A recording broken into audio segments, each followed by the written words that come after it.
एक 46 वर्षाची महिला असते. त्या महिलेला एकुलता एक मुलगा असतो आणि तो मुलगा जो की 26 वर्षाचा असतो. मुलाचे लग्नाचे वय झाल्यामुळे त्या महिलेने तिच्या मुलाचे लग्न एका मुलीबरोबर लावून दिलं. मग लग्न झाल्यानंतर त्या मुलाचा सुखी संसाराला सुरुवात होते. बघता बघता त्या मुलाच्या लग्नाला 4 वर्ष पूर्ण झाली. पण मात्र त्या महिलेच्या सुनाला काही मूलबाळ होत नव्हतं. मग मूलबाळ होत नसल्यामुळे ती महिला आपल्या सुनेला विचारते, की कधी मला तुम्ही दोघे आनंदाची बातमी देणार? 4 वर्ष तुमच्या लग्नाला झाली आणि अजून मूलबाळ तुम्हाला नाही. त्यावर त्या महिलेची सून त्या महिलेला म्हणते, तुम्हीच विचारा तुमच्या मुलाला. असे बोलून ती सून तेथून निघून जाते. मग त्या महिलेला वाटतं नेमकं काय कारण आहे की आपल्या सुनेला मूलबाळ होत नाही. आणि सून म्हणते, तुमच्या मुलालाच विचारा. या सर्व गोष्टीमुळे ती महिला खूप विचारात पडते. आजूबाजूचे लोक, नातेवाईक त्या महिलेला नावं ठेवायचे, की कधी तू आजी होणार आणि कधी तुझ्या अंगावर नातवं फिरणार. लोकांच्या बोलण्यामुळे ती महिला खूप तुटून जायची. तिला काय करावे काय नाही हे काहीच सुचत नव्हते. मग एक दिवस त्या महिलेने ठरवले, की आपल्या मुलाची मर्दांगी मला चेक करावी लागेल. हा माणसात आहे की नाही, याच्याकडून काही होतं की नाही हे मला बघावे लागेल.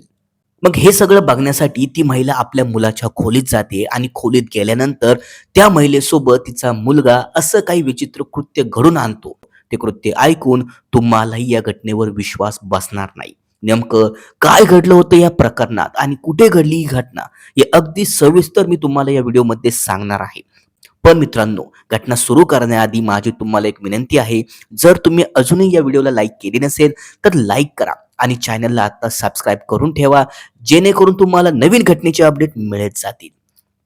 नमस्कार मित्रांनो. मित्रांनो, ही जी घटना आहे ही मध्य प्रदेशमधील एका गावात घडली आहे. या गावात विनोद नावाचा एक विवाहित तरुण राहत असतो. त्या तरुणाच्या बायकोचे नाव सुनीता असतं आणि सुनीता ही 46 वर्षाची असते.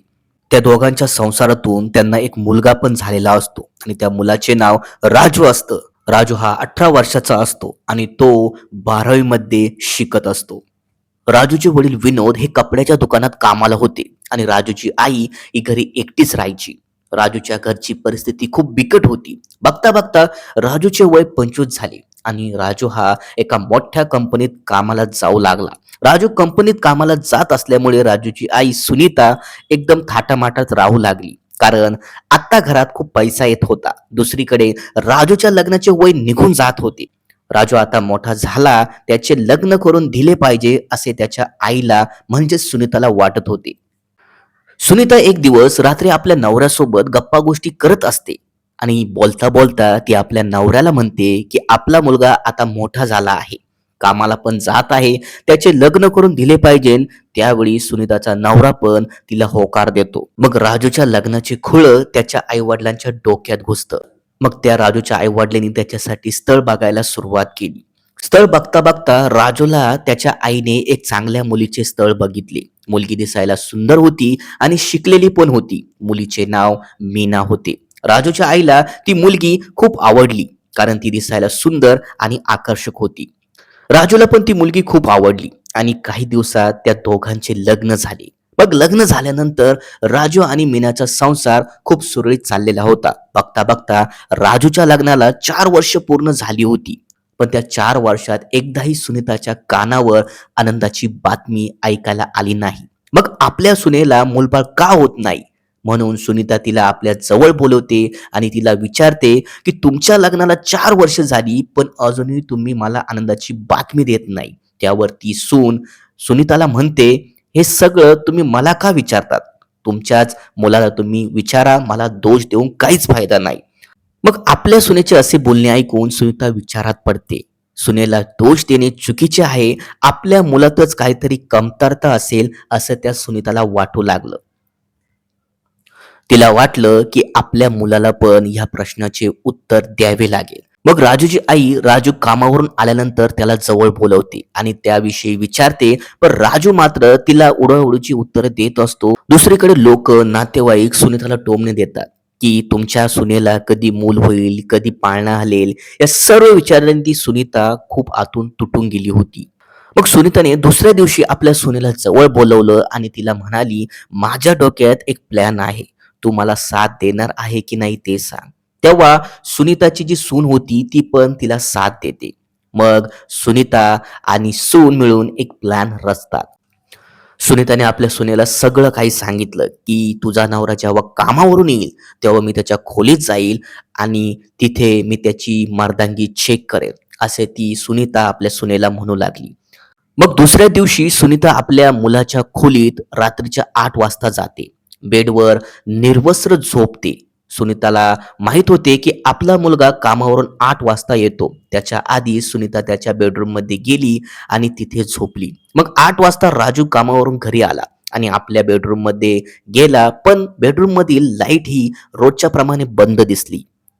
राजू आपल्या बायकोला हाक मारू लागला, पण त्याची बायको त्याला काही प्रतिसाद देत नव्हती. मग बेडवर राजू बसला आणि बेडवर बसल्यानंतर आपल्यासोबत कोणीतरी झोपलं आहे असं त्याला जाणवलं. राजूला वाटलं आपली बायको आपल्या शेजारी झोपली आहे म्हणून राजू तिला मिठी मारतो. पण हे सगळं करत असताना त्याला जाणवतं की आपल्या शेजारी आपली बायको नसून दुसरंच कोणीतरी आहे. मग राजूने बेडरूम मधील लाईट चालू केली आणि बेडरूम मध्ये लाईट चालू झाल्यानंतर त्याला बेडवर अशी व्यक्ती दिसते, जी व्यक्ती बघून त्याला मोठा धक्का बसतो. कारण ती व्यक्ती दुसरं कोणी नसून त्याची आई असते. आईला बघून त्याच्या डोक्यात वेगवेगळ्या प्रकारचे विचार येत असतात. आपली आई असं कसं करू शकते, असाच प्रश्न त्याच्या डोक्यात उभा राहिला. राजूच्या डोक्यात आपल्या आईला बघून खूप प्रचंड राग होता. तो आपल्या आईला विचारतो, "आई, तू माझ्या बेडरूम मध्ये अशा अवस्थेत काय करत आहे?" त्यावरती आई त्याला सर्व गोष्टी सांगते. या सर्व गोष्टी ऐकल्यानंतर राजूला त्याच्या आईचा खूप संताप येतो आणि तो तिला मोठ्या प्रमाणात मारतो. मार इतका देतो की त्याची आई जागीच तेथे बेशुद्ध होते. मग आईला काय झालं, आई बेशुद्ध पडली म्हणून राजू तिला जवळच्या रुग्णालयात दाखल करतो आणि रुग्णालयात दाखल केल्यानंतर आपल्या आईवर इलाज करतो. पण राजू हे सगळ्या गोष्टी आपल्या बायकोला विचारतो तेव्हा बायको पण सांगते की आईच्या म्हणण्यानुसार मी वागत होते. तुमच्याच आईचा हा प्लॅन होता आणि यात माझी काही चुकी नाही.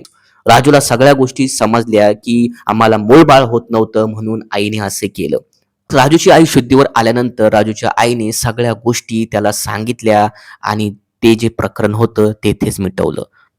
मित्रांनो, राजूच्या आईने घेतलेला निर्णय हा खूप लज्जास्पद आणि चुकीचा होता. एक आई एवढ्या खालच्या थराला जाऊ शकते या घटनेमधून आपल्याला समजलं. मंडळींनो, तुम्ही बघा समाजात अशा विचित्र प्रकारच्या घटना घडत आहे आणि अशा घटना घडू नये म्हणून आम्ही तुम्हाला या घटनेविषयी सांगत आहे. मंडळींनो, तुम्हाला या घटनेविषयी काय वाटत आहे आम्हाला कमेंटमध्ये नक्की कळवा. आणि हो मंडळींनो, अशा सत्य घटना बघण्यासाठी या चॅनलला तुम्ही आत्ताच सबस्क्राईब करा. तर चला मंडळी, भेटूया एका पुढच्या नवीन घटनेमध्ये. तोपर्यंत जय महाराष्ट्र, सावधान महाराष्ट्र.